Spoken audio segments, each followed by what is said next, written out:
আসসালামু আলাইকুম প্রিয় দর্শক, মৌলানা মামুনুল হক উনি জাতীয় সংসদের সদস্য নন। ঢাকার মোহাম্মদপুর এলাকা থেকে গত নির্বাচনে তিনি প্রার্থী হয়েছিলেন। হাড্ডাহাড্ডি লড়াইয়ের পর খুবই অল্প ভোটের ব্যবধানে উনি হেরে গেছেন। উনি হেরেছেন ববি হাজ্জাজ সাহেবের কাছে, যিনি এখন শিক্ষা বিষয়ক শিক্ষা মন্ত্রণালয়ের প্রতিমন্ত্রী হিসেবে কাজ করছেন। তো এই মামুনুল হক সাহেবকে নিয়ে এবারের বাজেট অধিবেশনের আলোচনায় গত দুদিন আগে বেশ মামুনুল হক সাহেবের একটা কাজ নিয়ে বেশ কথা হয়েছে এবং এই আলোচনাটা তুলেছিলেন ঢাকা 1 আসনের সংসদ সদস্য খন্দকার আবু আশফাক। তিনি বলার চেষ্টা করেছিলেন যে মামুনুল হক সাহেবের অতীত কর্মকাণ্ড নিয়ে 2021 সালের একটা ঘটনাকে উল্লেখ করেছিলেন। তিনি নারায়ণগঞ্জে একটা রিসোর্টে মামুনুল হক সাহেব একটা নারী সহ ধরা পড়েছিলেন, সেই ঘটনাটাকে উনি উল্লেখ করেছেন। যদিও মামুনুল হক সাহেব শুরু থেকেই বলে আসছিলেন ওই নারী তার বিবাহিতা স্ত্রী, এবং সেটা নিয়ে তখন আমাদের এমপি সাহেব আবু আশফাক সাহেব উনি জিজ্ঞাসা করেছিলেন যে মামুনুল হক সাহেবকে যে নারী সহ পাওয়া গিয়েছিল সেটা কি তার আসলে মুতা বিবাহ ছিল নাকি অন্য কিছু ছিল। এই প্রসঙ্গ নিয়ে আবার মুতা বিবাহ নিয়ে বেশ একটা সরস আলোচনা কিন্তু জাতীয় সংসদে হয়েছিলেন। সংসদের যেটা রীতি, সংসদের প্রত্যেকটা সংসদ সদস্য কিন্তু যখন কথা বলেন তারা কিন্তু স্পিকারকে লক্ষ্য করে বলেন। যেহেতু উনি স্পিকারকে লক্ষ্য করে বলেছিলেন, অতএব স্পিকার বলেছিলেন যে এটা আমাকে কাছে আপনারা জানতে চাইছেন, আপনি কেন জানতে চাইছেন, আপনি কি আমাকে এই বিষয়ে বিশেষজ্ঞ মনে করেন। তারপরে তিনি মুতা বিবাহ সম্পর্কে উনি যতটুকু জানেন সেটা সম্বন্ধে একটা ধারণা দিয়েছেন যে এটা একটা চুক্তিবদ্ধ বিয়ে হয়, সাময়িক সময়ের জন্য যদি কখনো কেউ প্রবাসে যায়, সফরে যায়, তখন অল্প সময়ের জন্য একটা চুক্তিবদ্ধ একটা বিয়ে করতে পারেন। তো এইগুলো উনি বলেছেন। এটা বলার পর বিরোধী দলীয় উপনেতা আবদুল্লাহ মোহাম্মদ তাহের, সৈয়দ আবদুল্লাহ মোহাম্মদ তাহের, তিনি দাঁড়িয়ে প্রতিবাদ করেন এবং তিনি বলেন যে মামুনুল হক সাহেবের ব্যাপারটা নিয়ে আসলে মীমাংসা হয়ে গেছে। ওনার এটা বৈধ বিবাহ ছিল এবং এটা মোটেই মুতা বিবাহ ছিল না, এটুকু বলেছেন। পরবর্তী সময়ে পয়েন্ট অফ অর্ডারে দাঁড়িয়ে জামাতে ইসলামের আরেকজন সংসদ সদস্য মুজিবুর রহমান, তিনি মুতা বিবাহ কাকে বলে না বলে তার একটা ব্যাখ্যা দেন এবং ব্যাখ্যা দিয়ে বলেন ইসলামের একদম প্রাথমিক যুগে মুতা বিবাহ করা যেত, কিন্তু পরবর্তী সময়ে তা চিরতরে হারাম এবং নিষিদ্ধ করা হয়েছে। এই পর্যন্ত কিন্তু আলোচনা হলো। আলোচনা হওয়ার পর সামগ্রিক সব মিলিয়ে স্পিকার এবং আপনার চিফ হুইপ যিনি ছিলেন নূর ইসলাম সাহেব, উনি বলেছেন যে এই আলোচনাটা, এই বক্তব্যে কিছু কিছু বক্তব্য আছে যেগুলো অসংসদীয়, অতএব এগুলো সংসদের যে কার্য বিবরণী আছে সেখান থেকে বাদ দেওয়ার অনুরোধ করেন এবং সেই অনুযায়ী স্পিকার হাফিজউদ্দিন আহমেদ এটার সঙ্গে সহমত পোষণ করেন এবং তিনি বলেন যে একজন রাজনৈতিক বা ধর্মীয় নেতার জীবনের ব্যক্তিগত বা অন্ধকার অংশ নিয়ে সংসদে আলোচনার কোনো প্রয়োজন নেই। এরপর উনি খন্দকার আশফাকের দেওয়া মুতা বিবাহ সংক্রান্ত সম্পূর্ণ বক্তব্যটা সংসদের কার্যবিবরণী থেকে এক্সপান্স করার কথা ঘোষণা দেন। তখন উনি এক্সপান্স কিন্তু করে দিলেন। করে দেওয়ার আগে একটা কথা কিন্তু বললেন, যেটা আমি একটু উচ্চারণ করলাম, সেটা হলো একজন রাজনৈতিক বা ধর্মীয় নেতার জীবনের ব্যক্তিগত বা অন্ধকার অংশ নিয়ে সংসদে আলোচনার কোনো প্রয়োজন নেই। এই যে কথাটা, এই যে বাক্যটা উনি বললেন, এই বাক্যটার মাধ্যমে কিন্তু উনি আসলে বিতর্কটাকে জিয়েই রাখলেন এবং এই ঘটনাটাকে উনি মৌলানা মামুনুল হক সাহেবের জীবনের অন্ধকার অংশ হিসেবে কিন্তু অভিহিত করলেন। তো উনি করেছেন, এটা ওনার দায়িত্ব। আমরা আলোচনা কেন করছি আজকে? আমি এইটুকু হলেই কিন্তু আলোচনা করতাম তা কিন্তু নয়। আমি আলোচনা করছি এই কারণে যে আজকে যখন আমি এই রেকর্ডিংটা করছি, আজকে 20 তারিখে, আজকে সকালের দিকে মৌলানা মামুনুল হক সাহেব নিজে তার ফেসবুকে একটা বড় পোস্ট দিয়েছেন, বেশ বড়, প্রায় 2360 শব্দের মতো হবে, 60-64 শব্দ, এরকম বিশাল একটা পোস্ট উনি দিয়েছেন। সেই পোস্টে উনি ডিটেইল বর্ণনা করেছেন ওই দিন কী ঘটেছিল, তার পেছনে কী ঘটনা ছিল, অনেক কিছু উনি বলেছেন। এবং ওনার এই বিশাল বক্তব্যটা পড়ার পর আমার কাছে মনে হলো যেটা নিয়ে একটু আলোচনা করা দরকার। আমার কাছে কেন মনে হলো, এটা আলোচনা শেষ দিকে যেয়ে হয়তো আপনারা বুঝতে পারবেন। উনি যেভাবে শুরু করেছেন, ওনারা একটা শিরোনাম দিয়েছেন 501 ফ্যাসিবাদী হাসিনার ব্যর্থ প্রজেক্ট। আমি এটা দেখে আসলে পড়তে বসেছিলাম যে 501 কেন বললেন উনি। আমি 501 ঘটনা একটু বলে নিই। উনি ওখানে ওই যে রিসোর্টে উনি গিয়েছিলেন, নারায়ণগঞ্জের রয়্যাল রিসোর্ট, সেই রিসোর্টের 501 নম্বর কক্ষে কিন্তু উনি ওনার ওই স্ত্রীকে নিয়ে অথবা ওই নারীকে নিয়ে অবস্থান করছিলেন। মানে ওই রুম নাম্বার হিসাবে উনি এটাকে 501 ফ্যাসিবাদী হাসিনার ব্যর্থ প্রজেক্ট। আমি এই প্রসঙ্গে শেষ দিকে আসবো। আমি এর আগে ওনার লেখাটা সম্বন্ধে একটু ধারণা দিয়ে নিই। উনি এই ঘটনাটা ডিটেল বর্ণনা করেছেন যে 2021 সালের 3 এপ্রিলে উনি কীভাবে ওখানে গিয়েছিলেন। তিনি বলেছেন যে সেদিন আমি আমার স্ত্রী জান্নাতারা ঝর্ণাকে নিয়ে নারায়ণগঞ্জের রয়্যাল রিসোর্টের 501 নম্বর কক্ষে অবস্থান করছিলাম। সেখানে পুলিশের নেতৃত্বে স্থানীয় আওয়ামী সন্ত্রাসী, সাংবাদিক লীগ ও ঘাদানিকের প্রায় 100 খানেক সদস্য উপস্থিত হয়। ঘাদানিক জিনিসটা কি দেখুন, ওনার এই আত্মপক্ষ সমর্থনের মধ্যে কিন্তু এক ধরনের পলিটিক্স আছে আমি মনে করি। ঘাদানিকের প্রসঙ্গটা কেন আসলো? ঘাদানিক জিনিসটা কি আপনারা অনেকে জানেন না। ঘাদানিকটা কি? কারণটা আমি বলি, ঘাদানিকটা অনেক আগের ঘটনা। সেই 90-এর দশকে ঢাকা শহরে একটা আন্দোলন হয়েছিল রাজাকার জামাত বিরোধী। সেখানে এই একটা সংগঠন ছিল, সংগঠনের নাম হলো ঘাতক দালাল নির্মূল কমিটি। সেটার প্রধান ছিলেন শাহরিয়ার কবির, জাহানারা ইমাম টোমেরা, সবাই ছিলেন। সেই ঘাতক দালাল নির্মূল কমিটি সংক্ষেপে হলো ঘাদানিক। তো মামুনুল হক সাহেব সেই ঘাদানিক শব্দটা ওখান থেকে উল্লেখ করেছেন। মানে তারা স্বাধীনতা বিরোধী যে চক্র ছিল তাদের ব্যাপারে ওই ঘাদানিক ছিল, মানে ঘাতক দালাল নির্মূল কমিটি, তারা খুব সক্রিয় ছিল। যাই হোক, উনি সেটাকে বললেন এবং তারপরে তিনি বললেন যে পুলিশদেরকে দেখে উনি ওনার স্ত্রীকে ওয়াশরুমের মধ্যে লুকিয়ে ফেলেন এবং তারপরে লেডি পুলিশ আসে, এসে তাকে টেনে হিঁচড়ে বের করে নিয়ে আসে এবং তারা উপর্যুপরি তাকে জিজ্ঞাসা করে আপনার সঙ্গে এই মহিলার সম্পর্ক কী, অ্যাটসেট্রা অ্যাটসেট্রা। উনি বলার চেষ্টা করেন যে উনি আমার বিবাহিতা স্ত্রী। এবং প্রশ্ন হলো যে এই বিবাহিত স্ত্রী যদি হয় তাহলে ওখানে আপনারা যখন ঢুকছেন, ঢুকার সময় আপনারা কীভাবে ঢুকছেন? ওই রিসোর্টে তো ওখানে একটা লেখার নাম লিস্ট করতে হয় যে আপনি কীভাবে ওখানে ঢুকলেন। কিন্তু ওখানে কিন্তু ওই রিসোর্টে ওই জান্নাতারা ঝর্ণা নামটা লেখা ছিল না। ওখানে লেখা ছিল ওনার যে বৈধ স্ত্রী, এর আগে থেকে যে স্ত্রী ছিল আমিনা তাইয়েবা, তার নাম লেখা ছিল।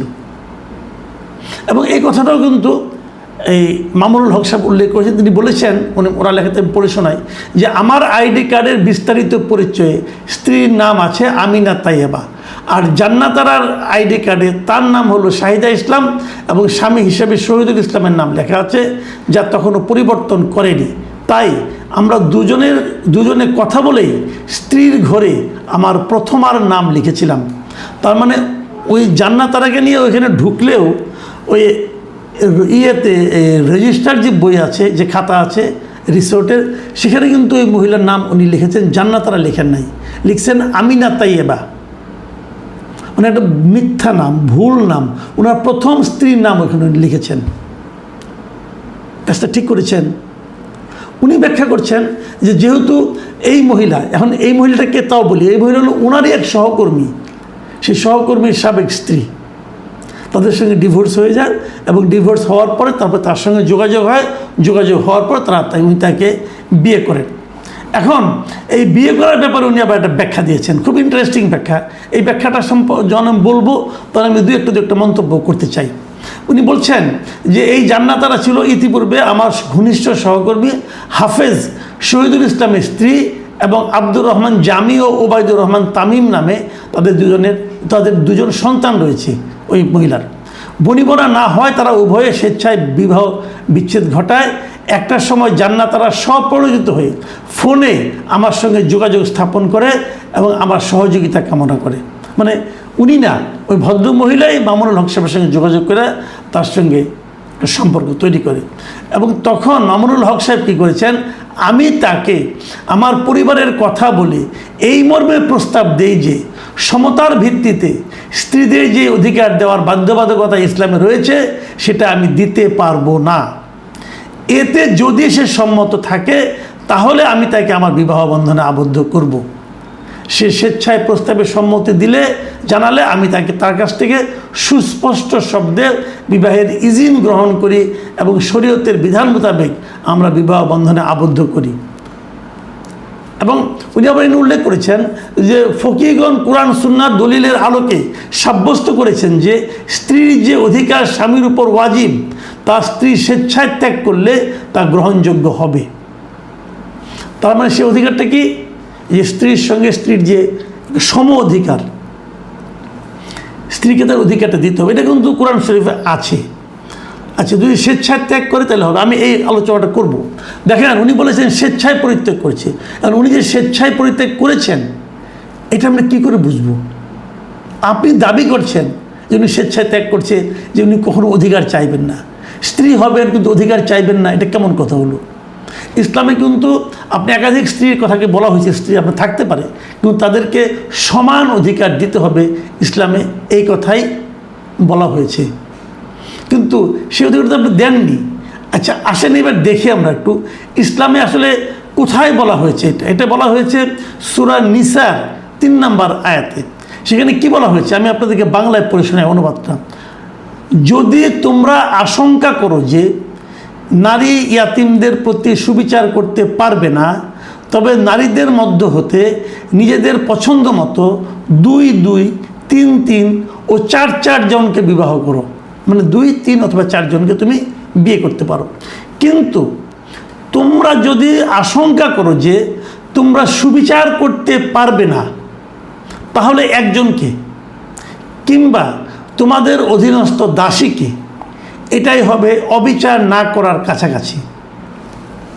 মধ্যে কথা হলো যে আপনাকে সুবিচার করতে হবে, মানে প্রত্যেকটা স্ত্রীর প্রতি আপনার সুবিচার করতে হবে। যদি সুবিচার আপনি করতে না পারেন তাহলে আপনি 2টা অথবা 3টা অথবা 4টা বিয়ে করতে পারবেন না। তাহলে আপনি এক বিয়ে নিয়ে আপনাকে সন্তুষ্ট থাকতে হবে। যদি একজনকেও আপনি বিয়ে করার জন্য সন্তুষ্ট, তারপর যদি আপনি সুবিচার করতে না পারেন তাহলে আপনাকে আপনাদের অধীনস্থ যে দাসী আছে তাকে নিয়ে আপনাকে সন্তুষ্ট থাকতে হবে, এবং এটা হবে অবিচার না করার কাছাকাছি। এটা কিন্তু কোরআনের আয়াত, সূরা নিসার 3 নম্বর আয়াত। আমি এই জায়গাটাতে একটু বলি, বলা হয়েছে কি আপনার স্ত্রীদের প্রতি সুবিচার করতে হবে। মামুনুল হক সাহেব 2য় বিয়ে করেছেন বলে দাবি করেছেন, এবং উনি বলেছেন যে 2য় বিয়ের বিষয়টা বিয়ে করার আগে উনি ওনার স্ত্রীকে বলেছেন যে তোমার প্রতি আমি এই ওয়াজিবটা করতে পারবো। এটা কিন্তু ওয়াজিব না রে ভাই। কোরআনের আয়াত পালন করাটা ওয়াজিব না, এটা ফরজের মধ্যে পড়ে। আপনি কোরআনের আয়াত, কোরআনে যেটা সূরাতে যেটা বলা হয়েছে সেটা আপনাকে মানাটা আপনার বাধ্যতামূলক, এখানে ওয়াজিব তো আসিব নাই। আচ্ছা, আপনাকে সুবিচার করতে হবে। আপনি জান্নাতের সঙ্গে সুবিচার করতে পারবেন না বলে তাকে বলছেন সে স্বেচ্ছা পরিত্যাগ করেছে। ওকে, আমরা পরে দেখতে পেয়েছি উনি কিন্তু এই প্রথম বিয়ের, এই 2য় বিয়ের কথাটা তার প্রথম স্ত্রীর কাছেও গোপন করেছিলেন। যখন উনি ওখান থেকে আসেন, ওই যে টেলিফোনে ওনার প্রথম স্ত্রীকে বলেছেন যে তুমি আবার অন্য কিছু মনে করো না, এমনি তোমাকে বাসায় এসে বুঝিয়ে বলবো। তাতে ওখানে আমরা স্পষ্ট বুঝেছি ওনার প্রথম স্ত্রী এই বিয়ের ব্যাপারে জানতেন না। এবং কেন উনি আবার এটা ব্যাখ্যা দিয়েছেন, সেই ব্যাখ্যা আমি পরে আসি। তার আগে আমি বলছি যে আপনি যে প্রথম স্ত্রীকে গোপন করে 2য় আরেকটা বিয়ে করলেন, আপনি কি প্রথম স্ত্রীর প্রতি সুবিচার করতে পারলেন? এই কথাটা আপনি আমাকে বলেন। আপনি তো প্রথম স্ত্রীকে ইনফর্ম করেন নাই, আপনি প্রথম স্ত্রীর কাছে গোপন করে 2য় আরেকটা বিয়ে করেছেন। এটা কি আপনি প্রথম স্ত্রীর প্রতি সুবিচার করতে পেরেছেন?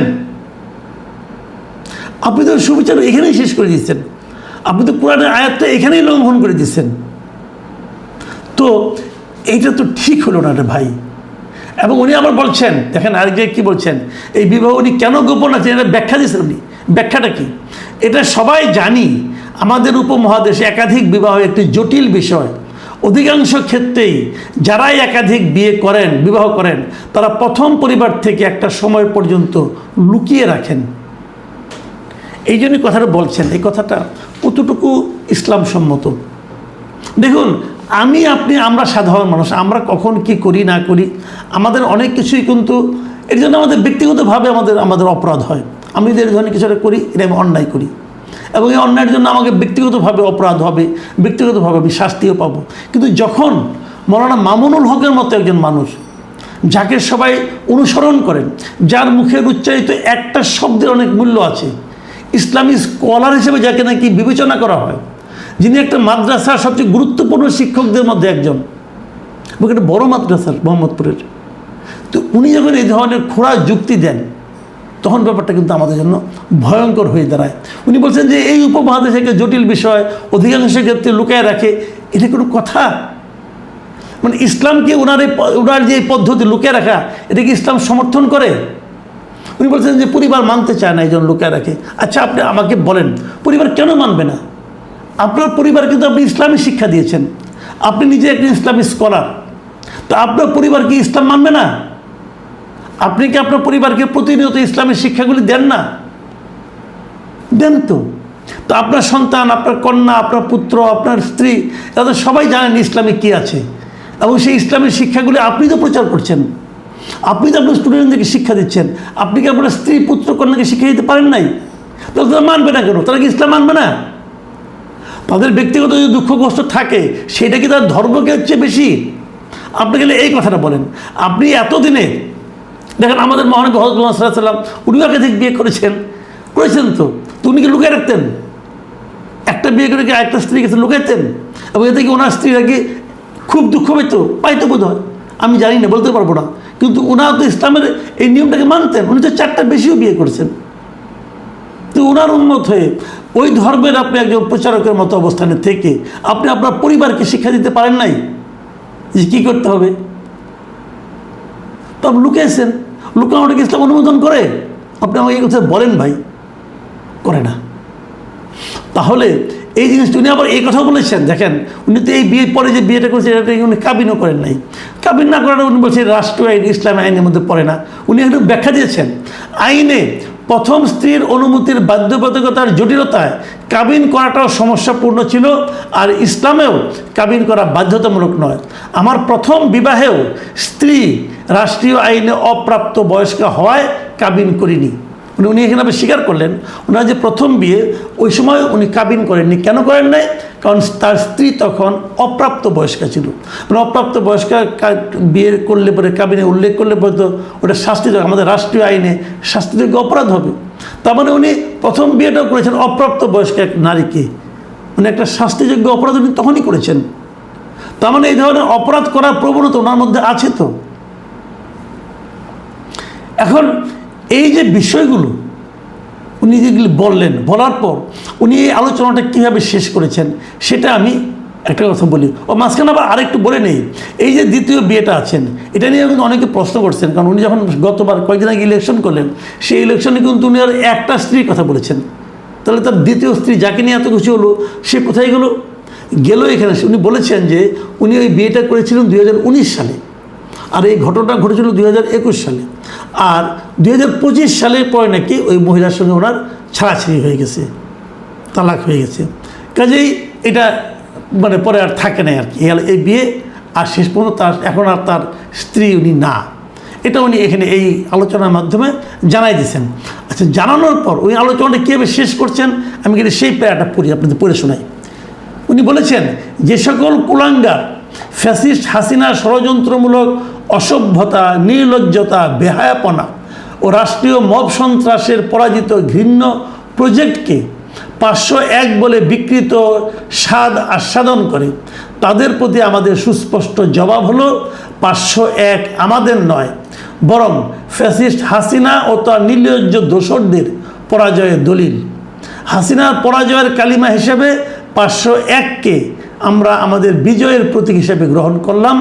আমরা এখন থেকে 501কে সেলিব্রেট করব এবং আল্লাহর খাস রহমত প্রাপ্তির আনন্দ উদযাপন করব ইনশাল্লাহ। যারা শেখ হাসিনার এই বেহায়াপনার সঙ্গে সুর বোলাবে, সেখানে আমরা 501-এর বার্তা পৌঁছে দেব ইনশাল্লাহ।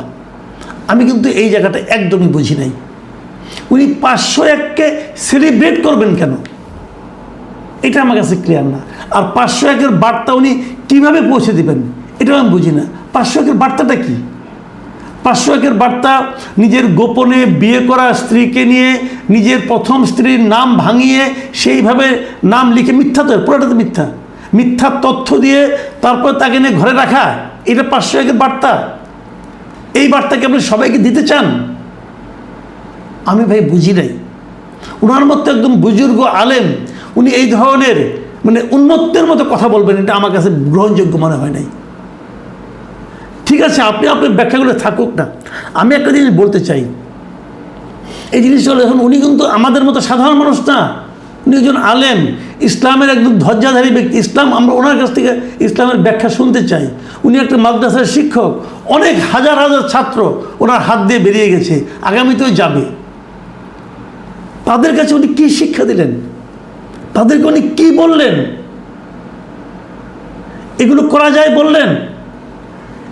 প্রথম স্ত্রীকে গোপন করে লুকিয়ে আরেকটা বিয়ে করা যায় বললেন? এবং সে লুকানো কি 2 বছর পরে ধরা না পড়লে হয়তো কখনই বলতেন না, ধরা পড়ার পর উনি বললেন। এটি ইসলাম অনুমোদন করে? আর এই কথাটা নিয়ে আলোচনা হচ্ছে না, এরকম স্ক্যান্ডাল হয়েছে, অনেক কিছু হয়েছে, উনি অনেকদিন জেলও খেটেছেন। তো এতদিন পরে হঠাৎ করে ওনার নিজে থেকেই কথাগুলি বলার দরকারটা কী ছিল? উনি কাকে ব্যাখ্যা দিচ্ছেন? এই বিশাল ব্যাখ্যা ওনার স্টুডেন্টরা পড়বেন, এই স্টুডেন্টদের ভাই বোনরা পড়বেন, ওনার নিজের সন্তানরা পড়বেন, ওনার স্ত্রী পড়বেন, স্ত্রীর পরিবারের লোকজন পড়বেন। মানুষের জীবনে ভুল হয়, মানুষের জীবনে পাপও হয়, এই জন্য আল্লাহর কাছে তওবা করেন আপনি।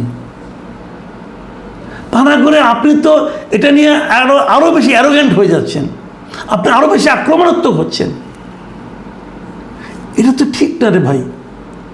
আপনি যতই যুক্তি দেন, যতই খোঁড়া যুক্তি দেন, যত কথাই বলেন, আপনি তো আমাকেই বুঝাতে পারলেন না ভাই। আমি তো আপনার পক্ষ নেওয়ার জন্য বসেছিলাম, আমি আপনার কথাগুলি বিশ্বাস করতে চাই। তো কীভাবে আপনি মানুষকে বোঝাবেন? যে জিনিসটা শেষ হয়ে গিয়েছিল সেটাকে আপনি নতুন করে আবার কেন তুলছেন? আমি জানি না। ইসলাম নিয়ে আলেম যারা আছেন, আমি বহু আলেমের সাথে তখনই আলাপ করেছিলাম, নানা ধরনের বক্তব্য পেয়েছি, নানাজন নানা কথা বলেছেন, সেগুলো এখানে আমি আর রিপিট করতে চাই না। কিন্তু তারপরেও আমি বলবো এটা নিয়ে এই মুহূর্তে আপনি এরকম মানে বিরক্তপূর্ণ কথা, 501-কে সেলিব্রেট করব, 501-এর বার্তা পৌঁছে দেব। 501 কোনো সুন্দর কোনো মানে এটাকে কী বলবো আমি, মানে কোনো আনন্দের বিষয় নয়। 501 একটা লজ্জার বিষয়, 501 একটা অপমানের বিষয়। এটা নিয়ে আপনি যত আলোচনা করবেন, যত এটা যে ভঙ্গিতে আলোচনা করেন না এখন আপনি, এটা আপনার সম্মান বাড়াবে না। আপনার সম্মান না বাড়ালেও আমার কোনো দুঃখ ছিল না, আমার দুঃখ ছিল এটা, দুঃখ তৈরি হচ্ছে এটা নিয়ে আপনি যে সমস্ত যুক্তি দিচ্ছেন, যে সমস্ত ধর্মের কথা বলছেন, এতে আপনি ইসলামকে অনেকের কাছে বিতর্কিত করে তুলতেছেন। প্রিয় দর্শক, আমি মনে করি যে এই সমস্ত লোক যারা নাকি আমাদের কাছে সম্মানের জায়গা আছেন, ওনারা ওনাদের জায়গাটা নিজের মানে ধীর স্থির, নিজের রুচি, নিজের বুদ্ধিমত্তা এবং নিজের যে সহনশীলতা, তার মাধ্যমে ধরে রাখবেন। ওনারা নিজেদের অস্থির অসহিষ্ণু আচরণের মাধ্যমে সেই জায়গা থেকে নিজের অবস্থান নিজে নড়বড়ে করে ফেলবেন, এটা আমরা আশা করি না। প্রিয় দর্শক, এখন এ পর্যন্তই। আল্লাহ হাফেজ।